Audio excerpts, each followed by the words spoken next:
தோட்ட தொழிலாளர்களின் வீட்டுரிமை திட்டம் தொடர்பாக நாடாளுமன்றத்திற்கு வெளியே கூடி கொடுக்கப்பட்ட மகஜருக்கு தாம் ஆதரவு கொடுப்பதாக ஜெலுத்தோங் நாடாளுமன்ற உறுப்பினர் RSN ராயர் கூறியுள்ளார். இது குறித்து சரியான நேரத்தில் மக்களவையில் குரல் எழுப்பவும் தாம் தயாராக இருப்பதாக அவர் கூறினார்.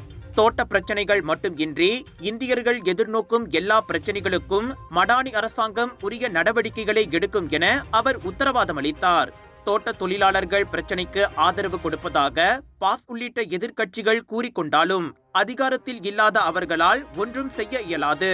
அரசாங்கத்தால் மட்டுமே எதுவும் சாத்தியமாகும். அவ்வகையில் பக்கத்தான் ஹரப்பான் மத்தியில் ஆட்சியில் இருக்கும் வரை இது போன்ற மக்கள் பிரச்சனைகளுக்கு உரிய தீர்வு காணப்படும் என்றார் அவர்.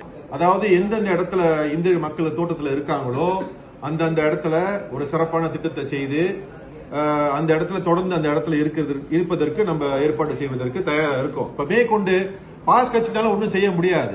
ஆனா அரசாங்கத்தில் இருக்கிற வரையில் நிச்சயமாக எங்களால் செய்ய முடியும். இது ஒரு நல்ல ஒரு மனு. நிச்சயமா அதை செய்வெடுத்து தக்க நடவடிக்கை எடுப்பதற்கு நான் தயாரா இருக்கேன். மேற்கொண்டு இந்த மனு கொடுத்த பிறகுதான் நடவடிக்கை எடுக்கணும் அப்படின்னு கிடையாது. ஏற்கனவே இப்ப கேஸ்வன் சுகேசிபுட் கேஸ்வன் மூலியமாக யூனிஸ், ஏன்னா யூனிஸ் இப்ப நீங்க சிகாமாட்டெல்லாம் பாத்தீங்கன்னா நிறைய தோட்டப்புறங்கள் இருக்கு. பத்துகஜா சிவகுமார் மேற்கொண்டு இவரு கணபதி ராவ் இதை பத்தி பேசியிருக்காரு.